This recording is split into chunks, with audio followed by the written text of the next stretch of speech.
tema que nos compete hoy día es el bautismo por los muertos. Esto es una porción de diremos así, del ciclo de enseñanza que estamos realizando muy importante y es más que nada en orientación a algunas doctrinas que se han enseñado y se han mantenido con el paso del tiempo a través de los errores en realidad que los hombres han incurrido en los errores de traducción. Y hay congregaciones que enseñan de un tipo de bautismo sustituto, o en otras palabras, que consiste en que las personas puedan, por medio de su bautismo personal, hacerlo en favor de algún pariente o algún ser querido que ya esté muerto. Es un bautismo sustituto que no solamente está equivocado, sino que es antibíblico, pero que queremos con la ayuda del Señor Jesucristo verlo bien en los detalles que la palabra del Señor nos muestra. Entonces, con relación a este bautismo, existe un pasaje bíblico entre las cartas de Pablo que es tremendamente ignorado en su interpretación. Y muchas veces, por esta misma ignorancia, se transmiten doctrinas tremendamente equivocadas. Este pasaje es el que se encuentra en 1 Corintios 15:29, donde ya lo pondremos en su pantalla, donde dice, y usted lo tiene ahí, lo podemos leer, dice, de otro modo, ¿qué harán los que se bautizan por los muertos? Si de ninguna manera los muertos resucitan. ¿Por qué pues se bautizan por los muertos? 1 Corintios 15:29. Los diferentes traductores han vertido de varias maneras, de distintas formas, este pasaje, que insisto, ya usted lo tiene ahí, y estas diferentes, ¿no es cierto?, traducciones también nos ayudan a ver un poco el sentido o cómo se trató de entender o interpretar este pasaje en particular. Y vamos con la ayuda del Señor Jesucristo a ir viendo, trataré de tomarme el tiempo y hacerlo más o menos con tranquilidad para que usted pueda tenerlo claro y pueda la enseñanza ser entendida y asimilada por cada uno de nosotros. La Reina Valera, que es la que nosotros usamos, la versión más usada dentro del pueblo evangélico, es una de las que personalmente, ¿no es cierto?, tiene mucha claridad en algunos pasajes, pero en general también es una de las que tiene bastantes errores en relación a sus diferentes traducciones que cambiaron dependiendo, ¿no es cierto?, la versión antigua que fue en 1909 respecto a la versión 60, que es una revisión que se le hizo a estos mismos escritos en el año que acabo de mencionar, y que los traductores trataron de cambiar algunas expresiones, más que nada tratando de modernizar el lenguaje. Sin embargo, se cometieron algunos errores en esa traducción. Pero tomando esta misma escritura, que es de donde se toman la mayoría de estas enseñanzas de la Reina Valera, especialmente para sostener esta doctrina de la cual estamos hablando, dice, como lo leíamos, ¿qué harán los que se bautizan por los muertos? Es decir, el texto completo decía de otro modo, ¿qué harán los que se bautizan por los muertos si de ninguna manera los muertos resucitan? ¿Por qué pues se bautizan por los muertos? Entonces, haciendo énfasis en esa parte, ¿qué harán los que se bautizan por los muertos? Reina Valera lo traduce así. Torres Amat, que es otra versión, ¿no es cierto?, muy popular en este ámbito, dice, ¿qué harán los que se bautizan por aliviar a los difuntos? Se da cuenta que a lo mejor varía un poco el lenguaje, pero en el sentido es prácticamente lo mismo o trata de manifestar la misma idea central que Reina Valera traduce en sus escritos. La otra versión, que es de Serafín de Aucejo de 1972, que también es una versión un poco más moderna, dice, ¿qué harán los que se bautizan en favor de los difuntos? Difiere muy poco de la anterior de la Torres Amat, pero más o menos también mantiene la misma idea en relación a lo que estamos eh, revisando. La siguiente es del Nuevo Testamento de José María González Ruiz, y ella dice, en atención a los muertos, es decir, ¿qué harán los que se bautizan en atención a los muerto. Por lo tanto, se han dado muchas interpretaciones distintas a este versículo. La más común en relación a esto que estamos conversando, es decir, que harán los que se bautizan por los muertos, la más común es que Pablo se estaba refiriendo a la costumbre del bautismo sustituto en agua, es decir, lo que mencioné al principio, bautizar a personas vivas en favor de otras que están ya muertas, a modo de sustitución para que sean salvas. Es decir, que en el fondo si yo tengo un ser querido, una persona estimada o un familiar que ya está fuera del alcance por haber muerto de lo que tendría que ver el bautismo, entonces esta persona ahora tiene, estando viva, me refiero a la siguiente persona, puede bautizarse en favor o sustituyendo a aquella persona que está muerta ya para ser salva. Esta doctrina y esta enseñanza se afirma en ese concepto, es decir, esta interpretación señala eso. Sin embargo, no es posible probar que existiera o que hubo este tipo de práctica en los días de Pablo. Y no estaría, me atrevo a decir, de acuerdo con los textos que se especifican con claridad que los que se bautizaban eran los discípulos, es decir, los seguidores. El bautismo era aplicado para los seguidores de Jesús en los diferentes periodos y en las diferentes etapas. Los que seguían a Juan el Bautista, cuando la Escritura nos señala y nos dice de que Pablo encontró algunos discípulos de Juan, los que se habían bautizado en el bautismo de Juan, eran seguidores, eran personas que estaban prosélitos de, de Juan y también prosélitos en el caso de Jesucristo, los seguidores de él. Por lo tanto, los que eran bautizados en las diferentes etapas, los diferentes periodos, eran personas que estaban vivas y que seguían a los diferentes, obviamente, maestros.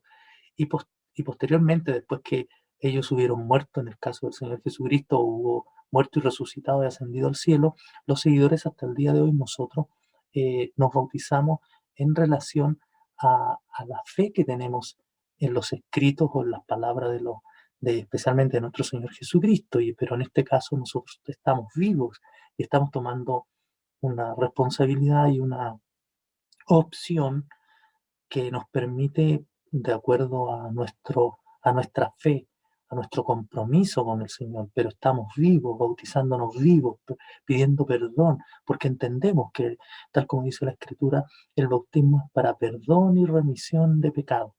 Por lo tanto, de acuerdo a este mismo concepto, los que se bautizaban eran discípulos, seguidores, ¿no es cierto?, de los diferentes maestros, y en este caso, los seguidores del Señor Jesucristo, como estamos viendo. Los que personalmente abrazaban la fe de Jesucristo de buena gana, en otras palabras, los que creían estando en vida, ellos creyendo en vida se bautizaban, tomaban el compromiso. Y hoy día de la misma manera. Es decir, el compromiso es personal, pero el compromiso es mientras vivimos y aceptamos y creemos que el Señor nos ha de perdonar nuestros pecados y por eso tomamos su nombre. Mateo 28:19 dice que tenemos una gran misión, que es de adoctrinar, que es enseñar a los gentiles para que ellos puedan tener esta oportunidad y puedan, ¿no es cierto?, arrepentirse y ser sus pecados perdonados. Pero como volvemos a insistir, cada una de estas expresiones, especialmente en el Nuevo Testamento, las del apóstol Pablo y las del apóstol Pedro y los diferentes pasajes del libro de los Evangelios, nos señalan de que las personas que venían al bautismo eran personas vivas. Más aún, dice que en los días de Jesús venían confesando sus pecados, los días de los apóstoles de la misma manera. Por lo tanto, habla de discípulos y habla de gente que en vida creen en el Señor y por eso estaban tomando su nombre. Por lo tanto, la, digamos, la, la expresión, o más bien dicho, la interpretación que se le da a este versículo por los seguidores de esta doctrina del bautismo de los muertos, no tendría mucho sentido, no tendría mucha razón. O sea, ya prácticamente, como lo hemos visto, sin ni siquiera argumentar demasiado, no se contradeciría. Si la doctrina principal del bautismo es para perdón y remisión de pecado, para que nuestros pecados sean borrados, no para ser miembro de una organización, sino para que nuestros pecados sean borrados.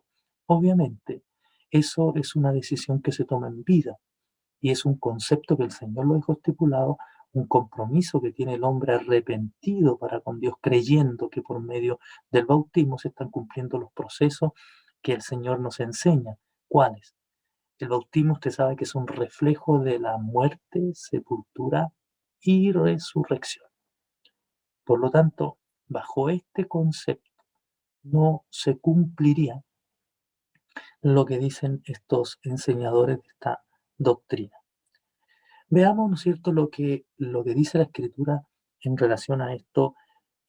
Argumentemos en base, ¿no es cierto?, a la expresión y a la traducción de donde vienen estos escritos. Fíjese usted que en la expresión, ¿qué harán los que se bautizan por los muertos? Yo aquí lo tengo, ¿no es cierto?, de otro color para que usted pueda entender por la preposición que ahí aparece.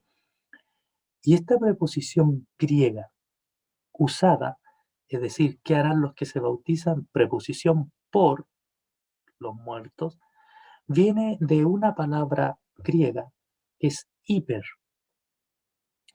Y la expresión hiper o la preposición hiper, la cual puede traducirse de varias maneras, o más bien interpretarse, depende del sentido del contexto y de lo que quiere decir. Por ejemplo, por, en favor de y por causa de. Es decir, la expresión hiper puede traducirse por, en favor de y por causa de. Hagamos un ejercicio. Por ejemplo, ¿qué harán los que se bautizan? La primera preposición, por los muertos. La segunda, ¿qué harán los que se bautizan en favor de los muertos? Y la tercera, ¿qué harán los que se bautizan por causa de los muertos? Fíjese cómo, si hacemos el énfasis en cada una de esas expresiones, dependiendo la interpretación que hagamos de esta preposición, es el sentido que va a tener la oración. No es lo mismo decir que se bautizan por los muertos, los que se bautizan en favor de los muertos, o los que se bautizan por causa de los muertos. Entonces, cuando nosotros hablamos de esto, debemos decir que, sin embargo, en algunos contextos la expresión por causa de, que lo vamos a verificar aquí, la expresión por causa de equivale a con el propósito de. Es decir, la misma expresión hiper se traduce o por causa de se interpreta con el término con el propósito de. En el año 1728, Jacob Elsner, uno de los historiadores y traductores, ¿no es cierto?, que intervino en algunas de las traducciones que hoy día están en vigencia, notó que diferentes escritores griegos habían dado a la preposición hiper, la misma que tenemos ahí mencionada, un significado de finalidad. Esto quiere decir que está hablando de un significado que expresa propósito y señaló que en Primera de Corintios 15:29 esta construcción tiene tal significado. Esta construcción tiene tal significado. Esto aparece, ¿no es cierto?, en algunos de los libros, especialmente, ¿no es cierto?, observaciones que aparecen, ¿no es cierto?, en Sacre in Novi Foret, libros, ¿no es cierto?, que están en el volumen 2, páginas 127 y 131, que es una versión en inglés. Y ahí aparecen, ¿no es cierto?, estas expresiones que yo acabo de mencionar, que esta persona, ¿no es cierto?, Jacob Elsner ya mencionaba que el por causa de, que es la traducción de hiper o una de las traducciones de hiper, equivale a con el propósito de. Y que fíjese que por lo tanto cobraría más sentido en la frase y que tendría una lógica más acorde a lo que la Biblia o la traducción lo más correcta podría indicar. Y veámoslo ahora de la siguiente manera. Hemos reemplazado en el mismo texto lo que acabamos de decir. Es decir, con el propósito de o más bien dicho, por causa de, lo reemplazamos con la expresión con el propósito de. Por lo tanto, la frase construida o el texto en sí diría de esta manera: de otro modo, ¿qué harán los que se bautizan? Fíjese, con el propósito de ser muertos. Si de ninguna manera los muertos resucitan, ¿por qué pues se bautizan? Otra vez agregamos, con el propósito de ser muertos. ¿Se da cuenta cómo la expresión, cómo el texto cobra otro sentido? ¿Cómo tiene mucho más lógica? ¿Cómo al reemplazar y hacer los cambios en función de una traducción más correcta no nos conduce a error, sino más bien nos aclara el concepto? Debemos señalar aquí algo que es sumamente importante, y es de que cuando nosotros interpretamos una escritura, debemos tener en cuenta de que existe una interpretación textual que va en relación a un texto, solamente el texto, pero también para darle consistencia a eso que estamos hablando o a la idea que está en ese texto, debemos muchas veces fijarnos en el contexto. Esto significa los versos que son anteriores al texto en sí o los versos que están también posteriores del texto que acabamos de que mencionamos o que analizamos. Esto es importante porque nosotros no podemos hacer una doctrina de un solo texto.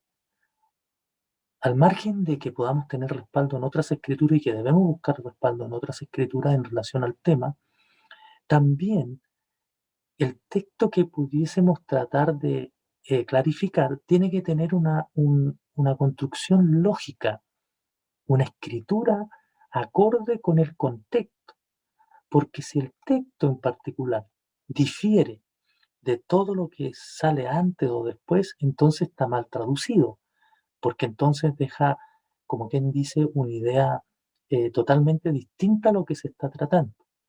Esto es lo que pasa, ¿no es cierto?, con este texto en particular, porque debemos señalar que cuando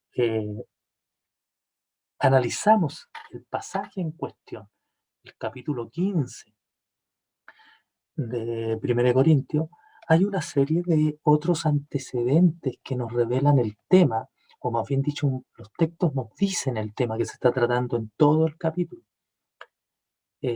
Por lo tanto, como vemos traducido de esta manera el pasaje, y ya lo vamos a referirnos a los versos más siguientes y los anteriores también, el pasaje en cuestión tiene mucho más sentido y no se contradice con el contexto del capítulo.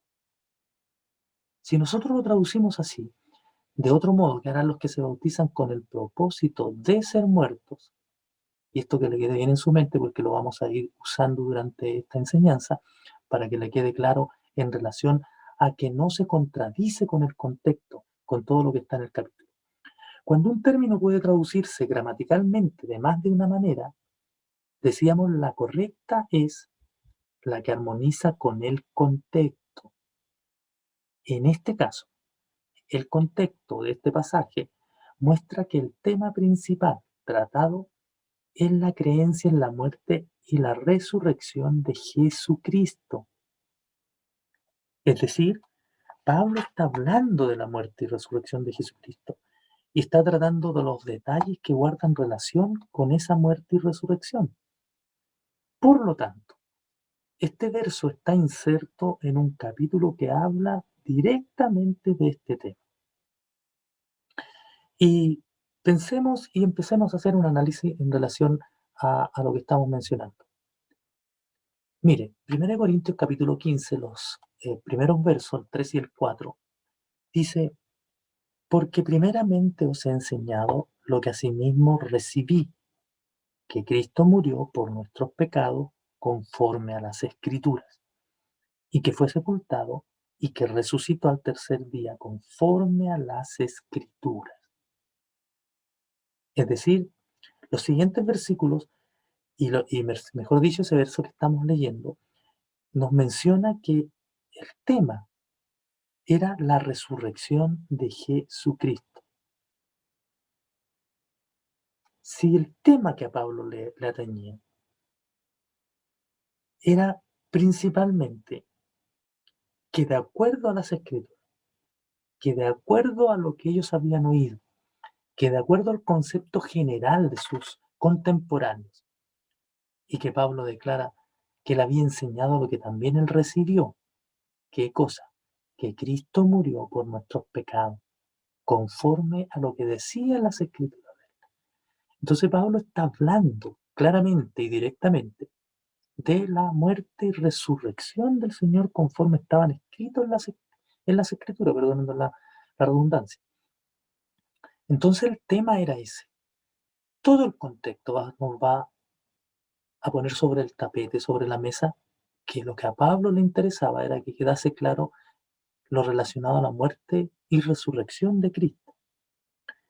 Fíjese cómo los siguientes versículos presentan prueba de la seguridad de esta creencia.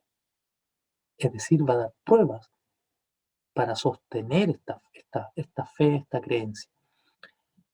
Y lo que dice el verso, a ver, vamos.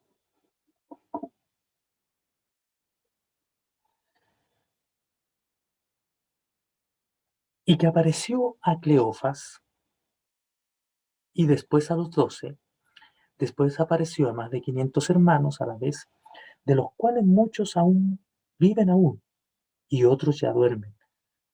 Pablo está diciendo de que el aparecimiento del Señor o la resurrección o lo visible, las pruebas tangibles, están porque apareció a un discípulo llamado Cefa, después también a los 12 y después, ¿no es cierto?, a otros hermanos. Algunos están muertos, pero otros ya no, otros también están vivos. Y esos dan testimonio de que el Señor se apareció. Después apareció a Jacob, después a todos los apóstoles y al último de todos, como a un abortivo, me apareció a mí. Fíjese, Pablo en esta expresión lo que está diciendo es de que él también da testimonio, que a él le apareció, él lo vio. Se da cuenta cómo empieza a cobrar intención este capítulo, de que Pablo lo que pretende decir es de que el Señor había resucitado, estaba vivo, estaba entre nosotros. Tal vez no le veían en ese momento, pero él resucitó, me apareció a mí. Le apareció a los hermanos, pero también me apareció a mí. Porque yo soy el más pequeño, dice el de los apóstoles, que no soy digno de ser llamado apóstol, porque perseguí también primero a la iglesia. Pero por la gracia de Dios soy lo que soy. Y su gracia no ha sido en vano para conmigo. Antes he trabajado para que todos ellos, pero no yo, sino la gracia de Dios conmigo, porque o sea yo o sean ellos, así predicamos y así habéis creído. ¿Se da cuenta? Es decir, Pablo está hablando, está mencionando de que Cristo resucitó. Cristo murió, pero resucitó.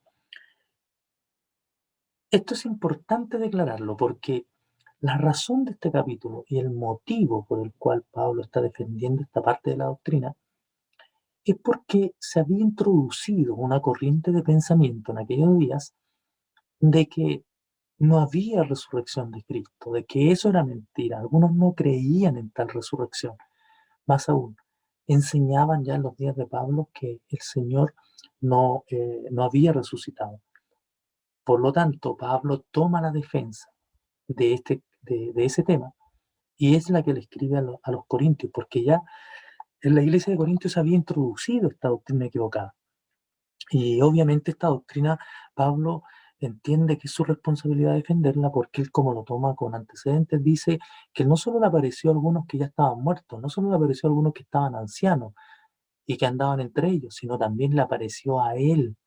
Es decir, él da testimonio personal de que está hablando verdad, porque él es testigo presencial, porque le apareció, lo escuchó, y usted sabe la conversión de Saulo cómo fue, y cómo él conoció en primera persona o escuchó la voz del Señor. Él no anduvo con el Señor físicamente, él no vio su fisonomía, pero sí escuchó su voz y su llamado. Él da testimonio de que la luz que lo cegó, escuchó una voz que aunque los que estaban con él dice que no vieron, pero él sí da testimonio y por eso él dice, me apareció a mí. Por lo tanto, está dando testimonio de que Cristo es verdaderamente resucitado. Cristo ya no está muerto, sino que se levantó de los muertos. Ahora, ponga atención cómo los siguientes versículos que vamos a considerar a continuación consideran las graves implicaciones de negar la creencia en la resurrección. ¿Por qué? Porque, insisto, si había una corriente de pensamiento en aquellos días que enseñaba, que argumentaba que no existía la resurrección de los muertos, que Jesucristo no se había levantado, algunos estaban introduciendo esa doctrina equivocada. Pablo también en este escrito, en esta carta, les menciona y les va a señalar de que habían consecuencias, considera graves implicancias para aquellos que negaban el concepto de la resurrección. Complicaciones e implicancias, ¿no es cierto?, en relación a la misma persona que no creía en la resurrección de Jesucristo. Vamos a los versos que mencionábamos, del verso 12 al verso 19. Fíjese cómo dice, pero si se predica de Cristo que resucitó de los muertos, y escucha a continuación, ¿cómo dicen algunos entre vosotros que no hay resurrección de muertos? ¿Se da cuenta? Pablo a través de esto está directamente diciendo que aquellos que estaban entre la iglesia, dentro de la iglesia, y que enseñaban que no había resurrección de los muertos, ¿cómo se puede explicar que si no hay resurrección de muertos, Cristo resucitó? Básicamente es porque en el fondo, si yo digo que no hay resurrección y luego digo que Cristo resucitó, entonces estoy mencionando una mentira. Es decir, porque si no hay resurrección de muertos, tampoco Cristo resucitó, fíjese.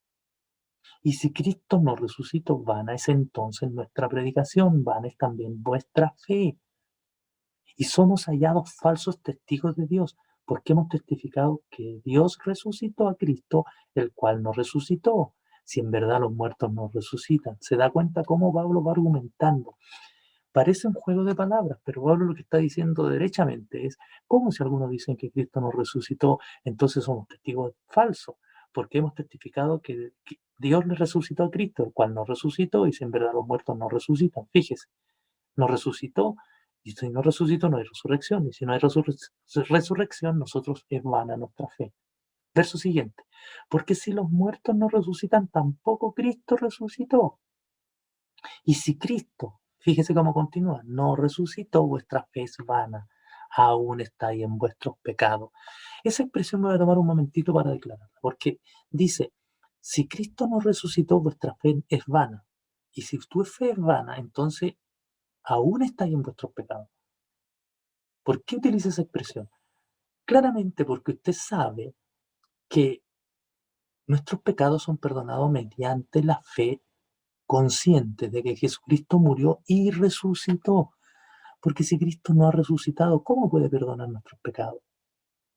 ¿Cómo puede limpiarnos si la limpieza proviene mediante la muerte? El Señor dice que mediante la muerte Él pagó el precio de todos los hombres, pero por su resurrección Él dejó una hoja en blanco, limpia, borró nuestros pecados, porque si Jesucristo no resucita, entonces lo que Pablo declara en el libro de los Hebreos, que dice, por cuanto los hijos participaron de carne y sangre, Él participó de lo mismo, para destruir por la muerte al que tenía el imperio de la muerte. Es decir, nosotros estaríamos todavía sujetos a nuestros pecados porque aún estaríamos bajo el dominio de la muerte.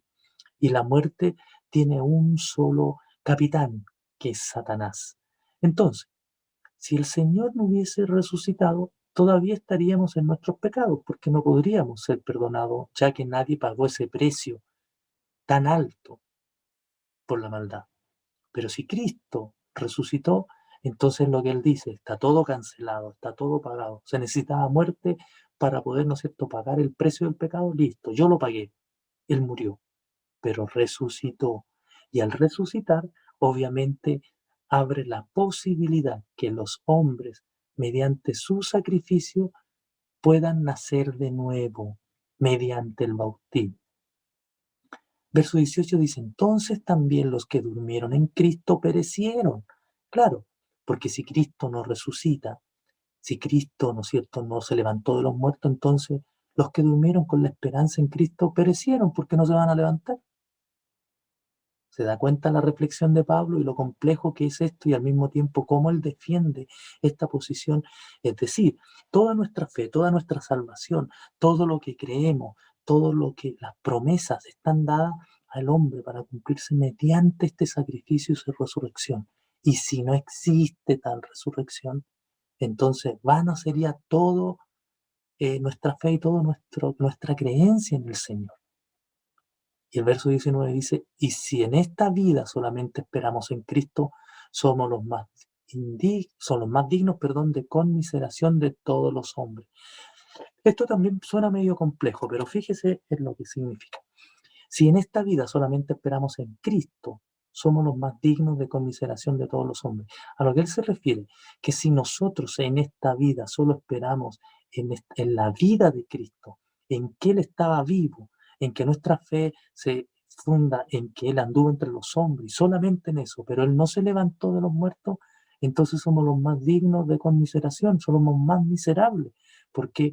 Porque estamos manteniendo una doctrina en una persona que fue incapaz de poder darnos salvación. ¿Se da cuenta? Si solo esperamos en la vida de Cristo, en un Cristo vivo, mi Cristo aún todavía está vivo y de hecho sí está vivo, pero también entendemos que Él también murió. En el libro de Apocalipsis dice, yo, hablando el Señor en primera persona, que estuve muerto, pero aquí que vivo. Lo que Él está diciendo, yo pagué el precio, yo morí, pero vivo, porque fui capaz de levantarme de los muertos. Jesús lo había dicho muchas veces, poder tengo, autoridad tengo para poner mi vida y también para volverla a tomar. Eso significaba que el Señor decía a los suyos de que Él tenía la autoridad para morir, pero también para resucitar de los muertos. Entonces, nuestra esperanza no radica solo en su muerte, sino en su resurrección. Porque si Cristo no hubiese resucitado, nuestra salvación no sería efectiva, no tendríamos salvación.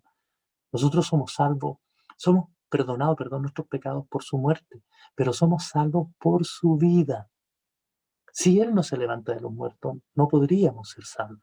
No podríamos tener la oportunidad que hoy día tenemos, mis hermanos, para poder incluso estar participando de este mismo servicio. Es imposible si Cristo no se hubiese levantado de entre los muertos. ¿Se da cuenta la importancia que tiene esto? Ahora, fíjese usted, el hecho de la resurrección de Cristo asegura que otros serán también levantados de entre los muertos. Fíjese todo lo que implica. Si Cristo no se hubiese levantado, vana sería nuestra fe. Si nuestra fe es vana, entonces no, aún estamos en pecado. Y si aún estamos en pecado, entonces no tenemos opción y somos los más miserables, porque estamos teniendo una fe solamente en alguien que fue incapaz de vencer a la muerte. Entonces, luego añade, pero si Cristo no ha resucitado, entonces también no podemos asegurar que otros se van a levantar. Estamos condenando a todos los que tienen esta fe. Y el hecho de la resurrección de Cristo, que Él haya resucitado, asegura entonces que otros serán levantados de entre los muertos. Y todo esto es lo que Pablo dice en este pasaje. Fíjese, del verso 20 al verso 23. Dice, más ahora Cristo ha resucitado de los muertos. ¿Se da cuenta lo anterior? ¿Cómo cambia?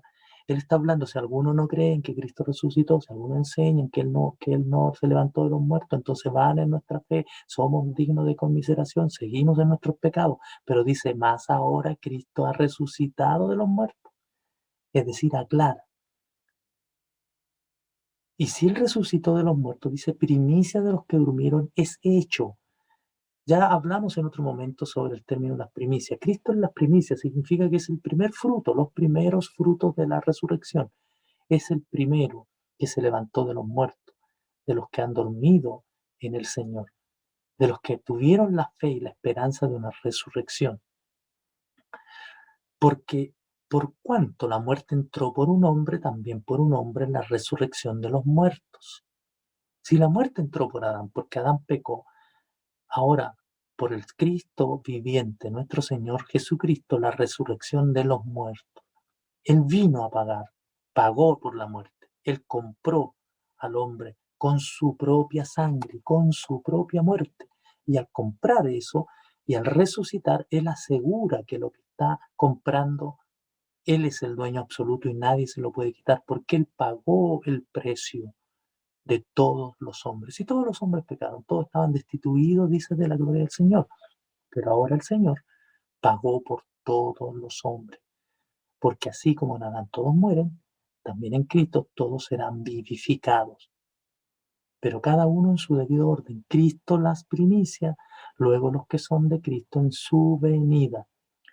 ¿Se da cuenta la importancia que tiene esto? Cada uno en su debido orden. Cristo las primicias, el primero, pero luego los que son de Cristo en su venida. Fíjese cómo, a medida que hemos ido relatando estas escrituras, vamos viendo la importancia que tiene el tema. Lo que Pablo está hablando en este capítulo es sobre la muerte y resurrección de Cristo. Y está mencionando este tema por la enseñanza, insisto, de aquellos que decían que no había resurrección de muertos. Entonces Pablo toma la bandera de la defensa de la resurrección y dice, entonces si no hay resurrección de muertos, Cristo tampoco resucitó y entonces en vano creen todo lo que tengan que creer. Por lo tanto, este es el tema principal de la escritura o de este pasaje. Este es el contexto. ¿Se da cuenta cómo volvemos a 1 Corintios 15, verso 29? El contexto, los versos que están anterior al llegar de los que se bautizan por los muertos, según la traducción, eh, está hablando de la resurrección de Cristo. Ese es el contexto. Entonces, el versículo 29, después de todo lo que hemos leído hasta ahora, es decir, estos 20 versos que hemos leído, desde el verso 3 hasta el verso 23, el versículo 29 es parte integral de esta consideración. Pablo está hablando de la resurrección de los muertos, está hablando del Cristo resucitado y obviamente el verso 29 es parte de esta defensa que Pablo está haciendo. Y entonces dice, pero preguntémonos ahora, si es parte de esta resurrección, preguntémonos, ¿de la resurrección de quiénes se trata este versículo 29 entonces? Si el versículo 29 dice, hay de aquellos que se bautizan por los muertos, y etcétera, etcétera. ¿Resurrección de quién? Otra pregunta, ¿de la de aquellos de cuyo bautismo se habla en el versículo? ¿O es la de alguien que hubiera muerto antes de que tuviera lugar ese bautismo? ¿Qué indican los versículos siguientes? Es decir, los versículos siguientes después del verso 29.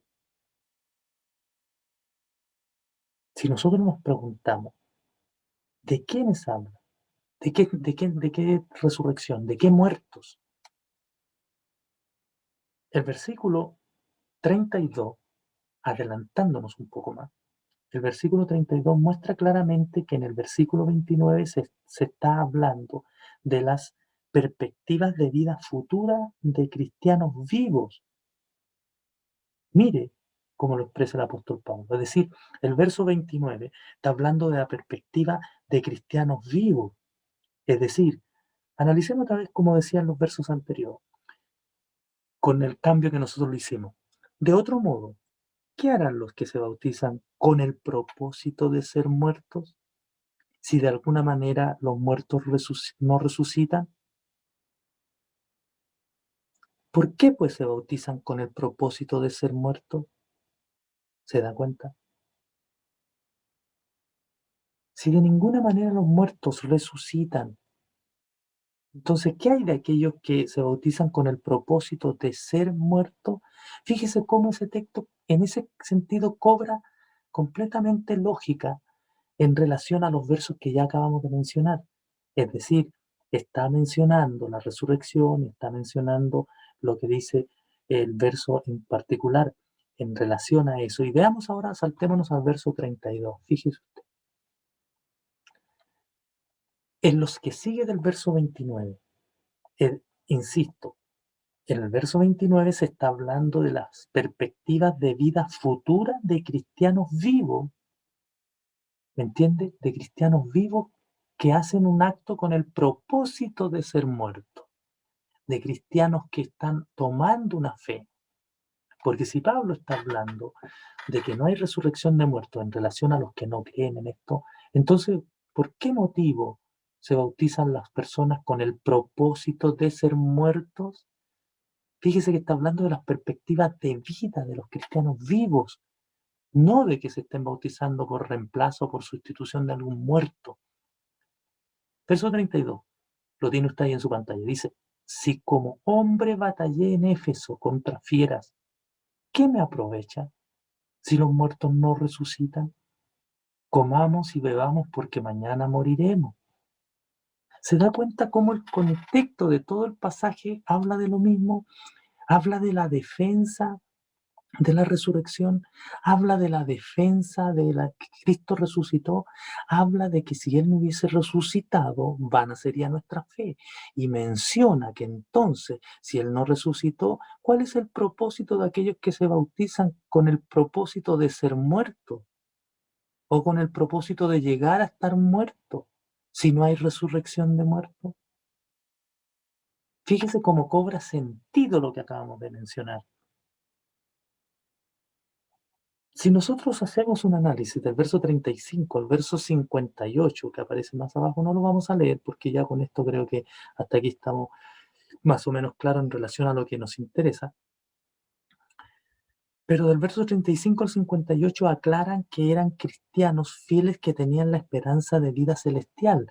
Es decir, habla de aquellos creyentes que tienen la esperanza de levantarse de entre los muertos, con qué cuerpo vendrán, cómo resucitarán, cuál será su... Mire, hermanos, ¿saben? Hay una... Todos tienen un cuerpo, todas las cosas. Hay cuerpos carnales, hay cuerpos celestiales, hay cuerpos y etcétera, etcétera. Cada uno tiene su propio cuerpo, pero necio, no sabes que lo que se sepulta no es lo mismo que se le va a levantar, sino que primero se siembra el grano desnudo y etcétera, etcétera.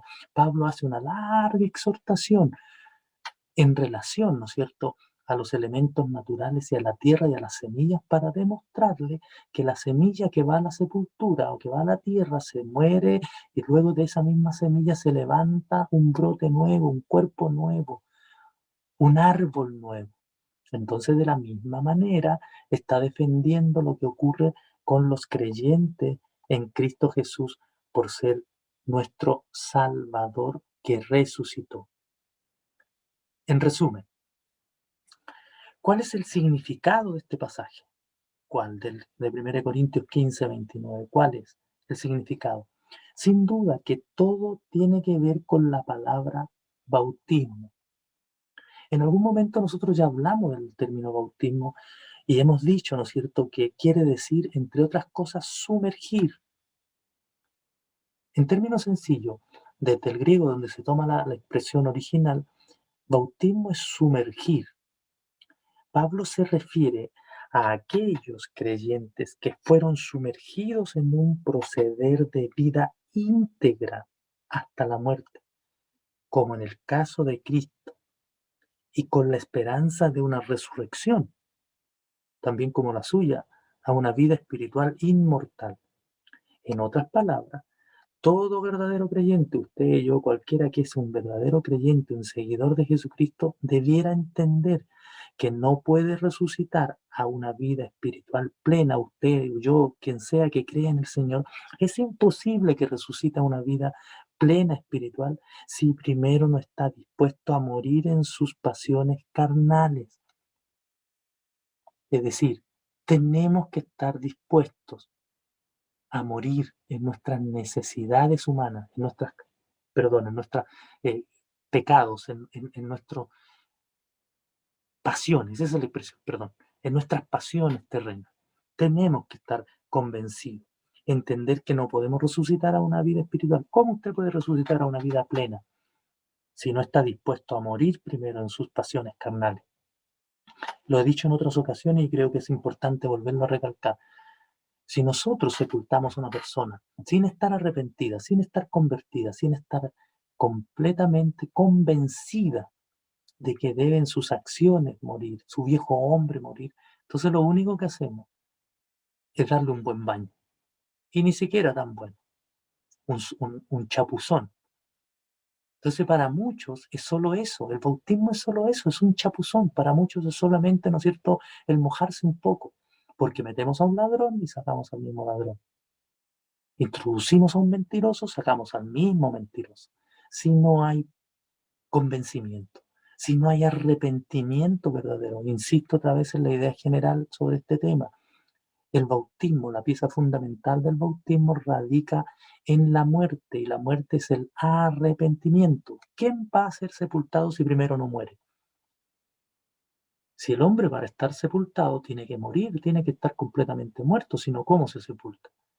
En lo natural, cuando una persona es llevada al cementerio es porque murió y por eso se sepulta. Entonces, justamente una persona que tomó el nombre de Jesucristo, que se bautizó, tiene que estar dispuesto, tiene que ser capaz de morir. Y la muerte es el arrepentimiento. Entonces, si yo llevo al agua, al bautismo, a una persona sin estar arrepentido, lo único que hacemos es meter al agua a un pecador y sacar al mismo pecador. Por eso es que vemos tanta gente que después de haberse bautizado, después de un tiempo, están haciendo los mismos actos. No es que el bautismo falló, no es que el evangelio falló, no es que Cristo sea pequeño, no es que la iglesia en sí esté mal organizada.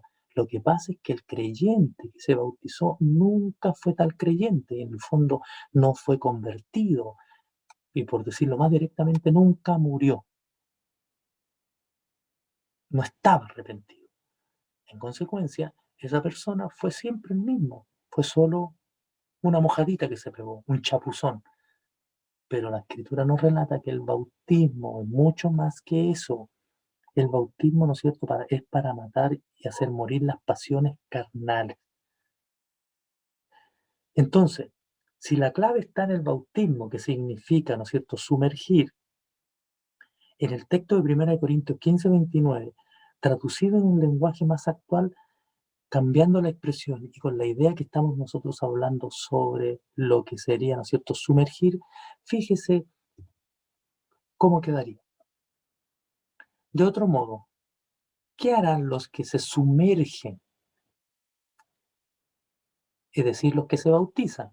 Decíamos, ¿no es cierto?, que la palabra bautismo significa sumergirse. Por lo tanto, fíjese cómo reemplazando los cambios que hemos hecho al texto en una traducción correcta. Esto no es, hermano, cambiar la doctrina, esto no es modificar las escrituras, esto es tener clara conciencia que hay traducciones y lenguaje dentro de la traducción que nos conducen a errores. Y esos errores son garrafales cuando alguien toma ese texto o ese error y en base a eso se hace una doctrina. Nunca existió la doctrina del bautismo por los muertos. En los días de los apóstoles no existió tal doctrina. Eso es una mentira. Por lo tanto, es una equivocación. No existe el bautismo sustituto, que yo en vida me bautice por sustituir a una persona que ya haya muerto, o en sustitución de una persona que ya murió. Eso es imposible mientras hay vida y esperanza. Por lo tanto, se contradice con la Escritura. Entonces dice el texto, de otro modo, ¿qué harán los que se sumergen con el propósito de ser muertos si de ninguna manera los muertos resucitan? Fíjese cómo cobra sentido esta escritura dicho de esta manera. Lo que el apóstol Pablo está diciendo más claramente es ¿de qué serviría hacer morir a la carne si no hay resurrección?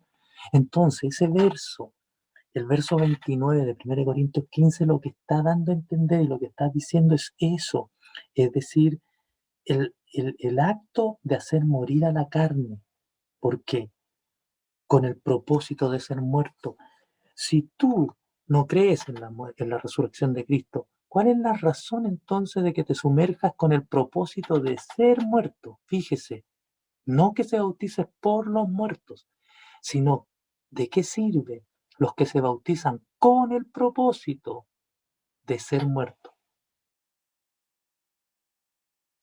¿Se da cuenta que tiene más lógica citarlo así? Tiene más lógica en el contexto y en la realidad de todo el pasaje si fuese traducido de esta manera, y de hecho hay traducciones que así lo han reemplazado. Por lo tanto, no podemos hacer una doctrina primero, de la Reina Valera, o en otras palabras, de la versión en cuestión, y tomando ese texto, hacer una doctrina como la que estamos mencionando. Es totalmente equivocado. En conclusión, este texto pone de manifiesto que este no es un bautismo al que el cristiano se somete en favor de alguien ya muerto. Insisto, estamos hablando del verso 29. Por el contrario, es algo que afecta el propio futuro de la persona uniéndose a Cristo por medio de la muerte, uniéndose a Cristo por medio de la muerte. Es decir, el texto lo que está diciendo es de que tú te unes al Señor por medio de la muerte. Y ahora cobra mucho más sentido todo el contexto del pasaje. Es decir, lo que 1 Corintios 15:29 quiere decir, ¿cuál es la razón? ¿Cuál es el motivo? Si no hay resurrección de muertos, entonces ¿cuál es el motivo que tú te bautices con el propósito de ser muerto? Con el propósito de ser muerto, ¿a qué nos referimos? Insisto, ya lo hemos dicho, hacer morir las obras de la carne. Ese es el propósito de ser muertos. ¿Muertos a qué? Al delito y al pecado. Propósito de ser muerto a nuestra vida pasada, propósito de ser muerto a nuestra antigua forma de vivir, con el propósito de ser muertos del viejo hombre. ¿Se da cuenta? Esa es la explicación de este texto, no el que sea un bautismo sustituto por alguien que ya haya muerto. Entonces, el futuro de la persona uniéndose a Cristo por medio de la muerte. Usted y yo nos unimos a Cristo por medio de la muerte. Si usted y yo nos unimos a Cristo por medio de la muerte, esto tiene plena concordancia con lo que dice Pablo a los romanos en relación al bautismo que nos une con la muerte de Cristo. Hay muchos pasajes o varios pasajes que relatan esto en relación a Cristo, a su muerte y a nosotros relacionándonos con Él por medio de su muerte.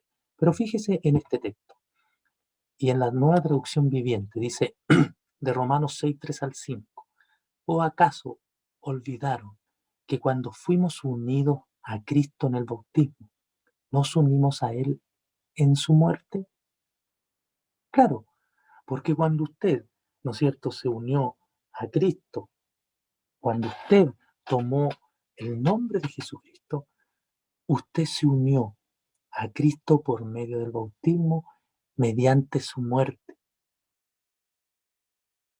¿Qué es lo que hace valedero el bautismo? La muerte del Señor. Pero usted debería haber muerto igual que yo. Yo debo pagar mis pecados. Yo debiera no haber muerto por mis pecados. Yo debiera haber terminado mi vida porque el pago de la paga del pecado es muerte. Por lo tanto, mi pecado tendría que haberme llevado a mí a la muerte. Pero Cristo murió. Y al ser el muerto, cuando yo me bautizo, obviamente por su resurrección, Él dio cumplimiento a esto, pero cuando yo me bautizo, yo me estoy uniendo a Él en su muerte. Por lo tanto, a través de ese acto de fe, está pagando o el Señor está limpiando mis pecados y está pagando por mí. Yo quedo limpio de mis pecados por medio de unirme a su muerte. Entonces, a eso se refiere con el propósito de ser muertos en el texto de 1 Corintios 15:29. ¿De qué nos sirve que nos unamos al Señor con el propósito de ser muertos si Él no resucita? Eso es lo que está diciendo Pablo en esta expresión. Vea otro texto, Filipenses 3, 10 y 11. A fin de conocer y el poder de su resurrección y la participación de sus padecimientos, llegando a ser semejantes a Él en su muerte, si en alguna manera llegase a la resurrección de entre los muertos. Fíjese, y el poder de su resurrección, a fin de conocerle y también conocer el poder de su resurrección y la participación de sus padecimientos, llegando a ser semejantes a Él en su muerte, si en alguna manera llegase a la resurrección de entre los muertos. Lo que Pablo está diciendo en este verso es de que cada uno de los pasos que nosotros hacemos es con el fin de conocerle y tal vez poder llegar al término de su resurrección, es decir, a esa misma gloriosa resurrección de Cristo y la participación de sus padecimientos. Todo eso va involucrado cuando yo estoy, ¿no es cierto?, uniéndome a Él en su muerte. No es que Pablo esté poniendo en duda que exista una resurrección de entre los muertos. Lo hemos dicho, es lo que les dice a los filipenses, es de que ellos, ¿no es cierto?, con el propósito de conocerle y llegar a su resurrección, tal vez, ¿no es cierto?, llegar a diremos así, a amalgamarse con Cristo y su resurrección por medio de ese mismo padecimiento en el bautismo. Ese debiese ser el sentido nuestro al bautizarnos. Y cuando una persona honestamente y completamente convencido llega al bautismo con este espíritu, con el espíritu de que, Señor, mediante este bautismo que yo pueda ser parte de tus padecimientos, también del poder de tu resurrección, y que me levante de los muertos mediante esta tu salvación en este bautismo y en este acto y ser semejante a ti en tu muerte. Si yo entrase de esa manera al bautismo, se lo, por seguro téngalo usted, de que serían otros cambios en nuestro corazón y en nuestra naturaleza, que es tremendamente importante. Por lo tanto, si nosotros pensamos en esto, y tal como hemos visto hasta ahora, creo que es tremendamente importante reconocer y entender la importancia que tiene interpretar un pasaje y tener claro de que no siempre la forma de traducir en alguna de las versiones es la más correcta, es inadecuada muchas veces. ¿Y cómo podemos probar también esto? Lo hemos dicho en otras ocasiones, pero es necesario volver a recalcarlo.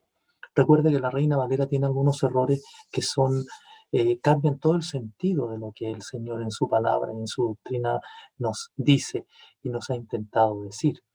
Uno de ellos es, por ejemplo, cuando la Escritura nos relata que fue Jesucristo para ser presentado.